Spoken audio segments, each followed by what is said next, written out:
Hello everyone, my name is Coresair Mack, one of your 4 wellness professionals at Elgin Community College.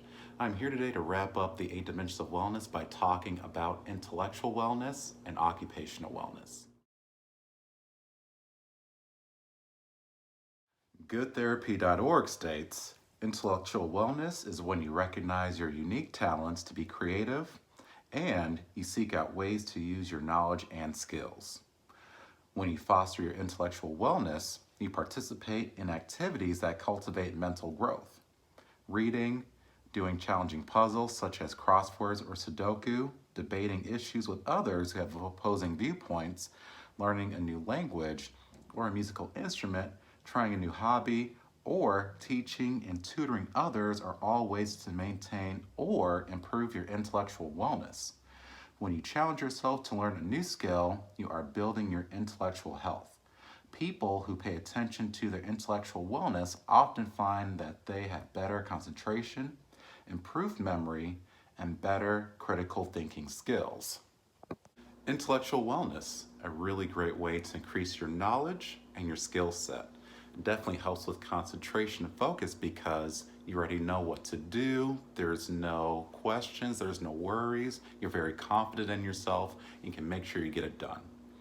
Though with intellectual wellness, this can definitely go into any of the other 8 dimensions of wellness, and I really like to break it up into subcategories. First, we'll be talking about academic intelligence. So with academic intelligence, that helps you with increasing your knowledge and your skill set in your given major or what you want to do. So that's why you saw me reading that book earlier, just in case I have someone that comes in with an eating disorder, I know about different ways and different skills to help them. So how does this relate to you? First, with academic intelligence, you gotta really figure out what your learning style is. Are you a visual learner, right? Do you like to see things being done? Are you an auditory learner, right? Do you have to hear someone explain it to you for you to get it? Are you a reading and writing learner? Do you have to read it either once or multiple times or write it down once or multiple times to get it? Or are you a tactile learner, meaning that you have to do it to understand it? Me personally, I'm a tactile learner, and that's how I learn how to do things. With you, it is, well, depending on what your skill set is or depending on you yourself, you can be either one of those 4 or even multiple cases of those 4. But with ECC, we also help with your learning as well. So for example, our tutoring center is still open. You can sign up for online tutoring on the tutoring website at Elgin Community College, so that way you can get a tutor to help you out. And also their email is tutoring@elgin.edu if you have any questions or if you're having any trouble signing up online at the tutoring page to get help. The next one I like to call are life skills. So essentially, they're basically anything that doesn't have to do with academics at all.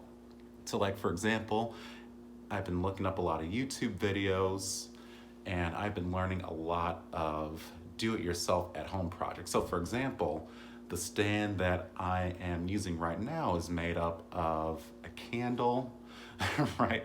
A picture frame, a tissue box, and a bar stool because my current Walmart roped off the electronic section since those are non-essential items.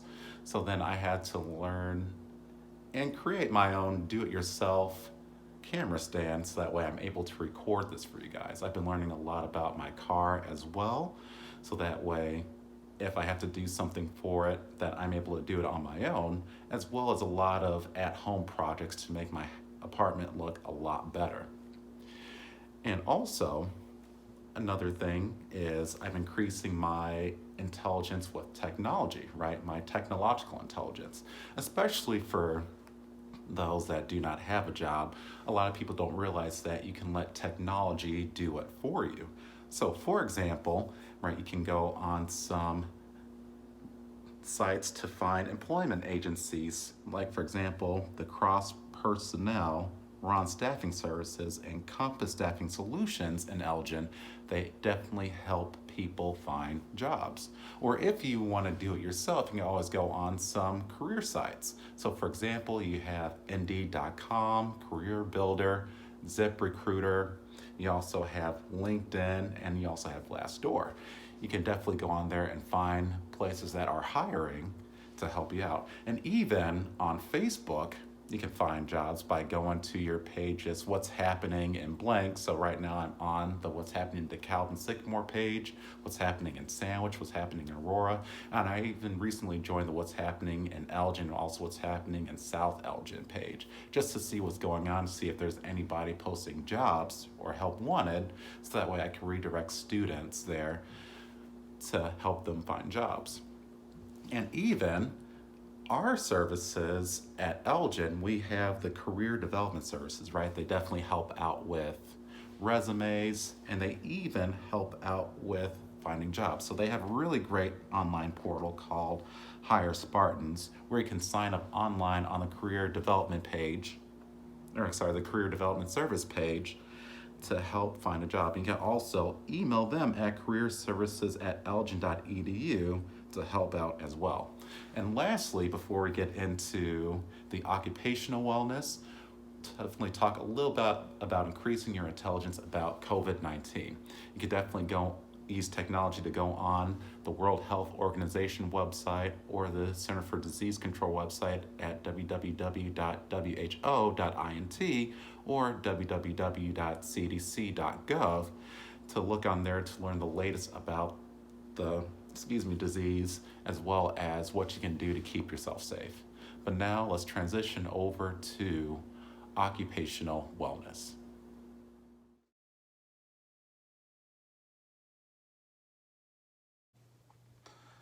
According to goodtherapy.org, occupational wellness is a sense of satisfaction with your choice of work.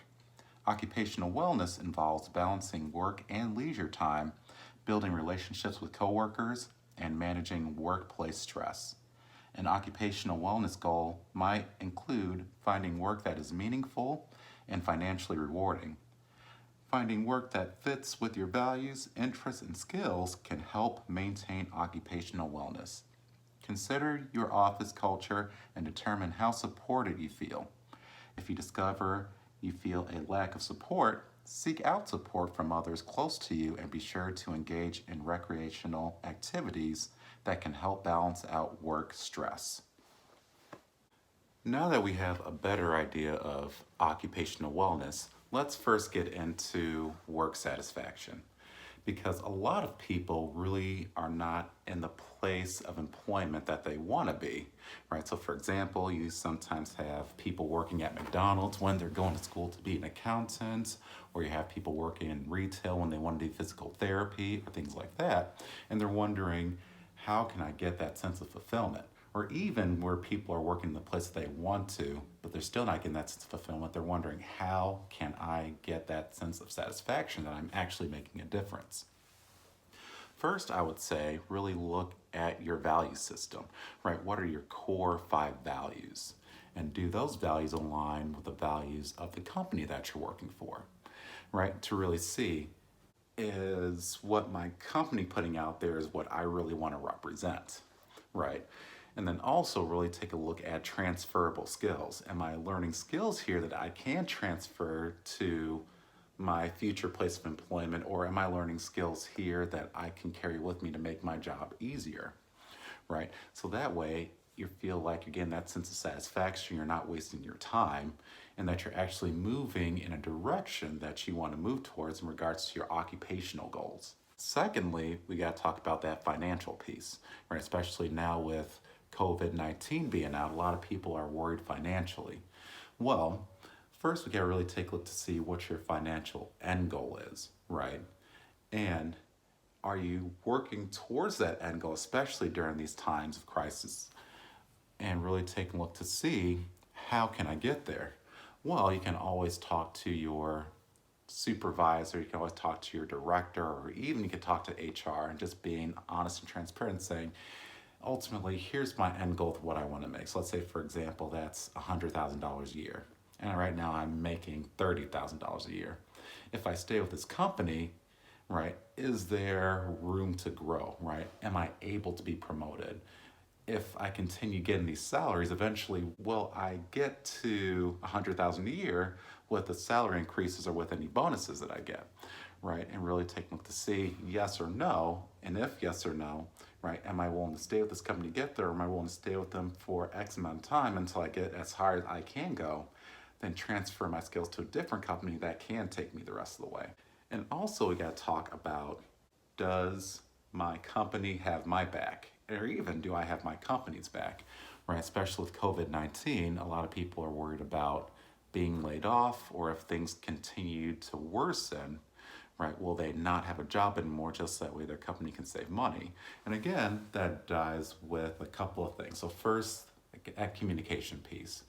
Is your company being open and honest and transparent about what's going on? Or are they really dodging the question and saying, we'll see, and really take a look to see, is that something you're comfortable with, or is that something that you need to reach out to someone to really get more of an idea of, especially if they do have an idea, because I know some places do not, so you just have to wait to see what happens. But a lot of places do have an idea, and they're usually open and transparent about what's happening. And then secondly, with COVID-19, a lot of people aren't really able to get into the workplace to have that social interaction with each other. So now they probably feel more distant than ever. So then we got to really take a look at, what are you doing outside of the workplace? So I know a lot of people are using Zoom or Google Hangouts to have virtual happy hour with each other. But there are also a lot of different team building activities you can do over Zoom, Google Hangouts, or even over the phone.